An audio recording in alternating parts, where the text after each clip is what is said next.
If this wasn't available to me, I wouldn't be here right now. Navy veteran Richard Honeycutt doesn't sugarcoat it. His Veterans Court graduation was not just a life-changing experience, it was a life-saving experience. I'd probably be dead. I would have killed myself. Honeycutt's story is not unique. Cobb County's 8 accountability courts have likely saved many other lives and positively changed hundreds of others. But in the beginning, those involved in the judicial system were far from convinced they would work. Tom Sharon's a former Cobb DA and is now Superior Court Administrator. In my early days as a prosecutor, there really was only 2 options. It was either you're going to jail once you're convicted, or you plead guilty, or you're going to be on probation.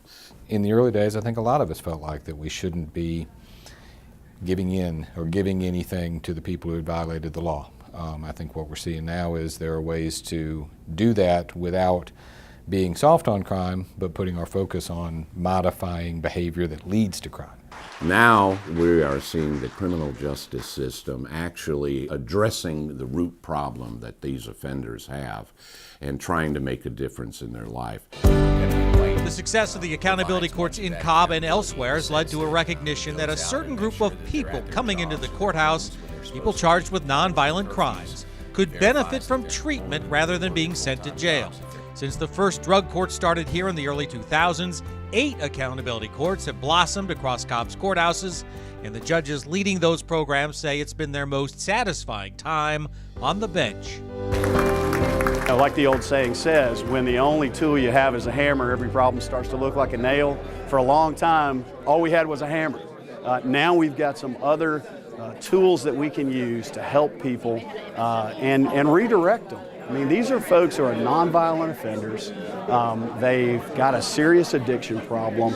And if you address that addiction problem, not only can you take care of the issue of punishing them, but you can also redirect them in a way that you'll never see them again, which is our goal, that we just not see them anymore. Shorthand that you hear about accountability courts, you probably heard many people say it, is that we need to lock up people we're scared of, and we need to treat people that we're mad at.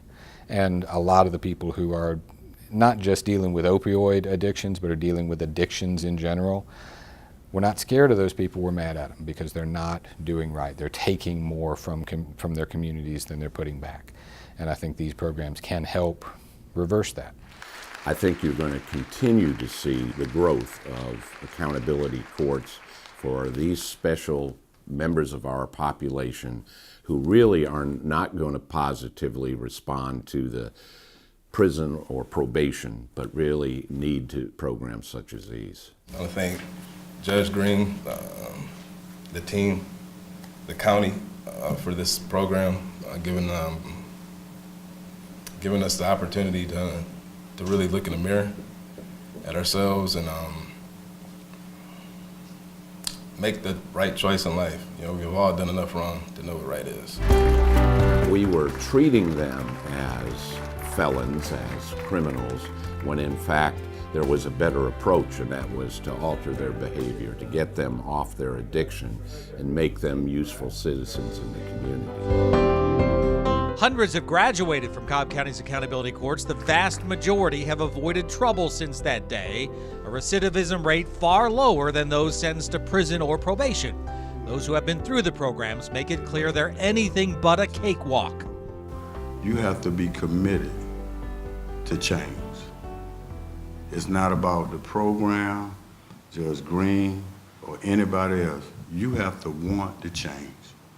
If you're not committed to changing your life, if you're not committed to the treatment, pick probation because it's easier. It's easier just to go into court, do what the judge tells you to do, and move on with your life, but most of those people are going to continue to use. And a lot of those people are going to be back in the system. This program has done a lot for me. It's almost like when an artist does his painting. At times he stands back and look at his portrait, and he makes corrections when he does that. And this program allowed me to do the same, to stand back and to take a look at myself so that I can make corrections. I knew this was going to happen. Hearing the testimonial of the graduates who said, I've got my life back, and those relatives actually standing up in front of the public, saying, I've got my son back, I've got my daughter back, I've got my dad back. I mean what I say when I can't believe you haven't buried me in the backyard by now for everything that I've put you through. But you still love me and you respect what I have to do today to stay clean. And you and I have been through a very rough year together. But I think it's brought us closer than we ever could have been. Ready? We're finding that the blueprint of accountability, courts making people accountable for their actions and addressing the problems that have caused their issues, that it works. And that blueprint can be adjusted to those citizens of those populations that are in need of that help.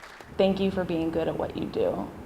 By saving my life, you probably saved someone else's life. Sometimes punishment reinforces antisocial behavior and puts people in a cycle that they're not able to break out of. What we've seen with these accountability court programs is that there are individuals that these programs can help break out of that cycle. And once that cycle is broken, then they're on a whole different path. And our goal is to return these veterans to being productive members of our society, supporters of themselves and their families, to make them taxpayers instead of tax burdens.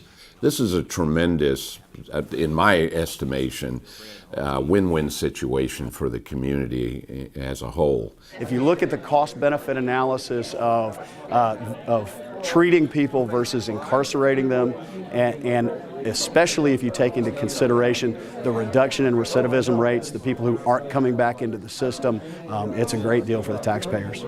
On balance, what we're dealing with here is human lives and the safety of our community. And when we can avail ourselves of something that we've seen work that changes antisocial behavior into pro-social behavior, I believe that makes our community safer as a whole. The treatment that they've given me was tremendous. I'm no longer suicidal, which was the reason that brought me into the program.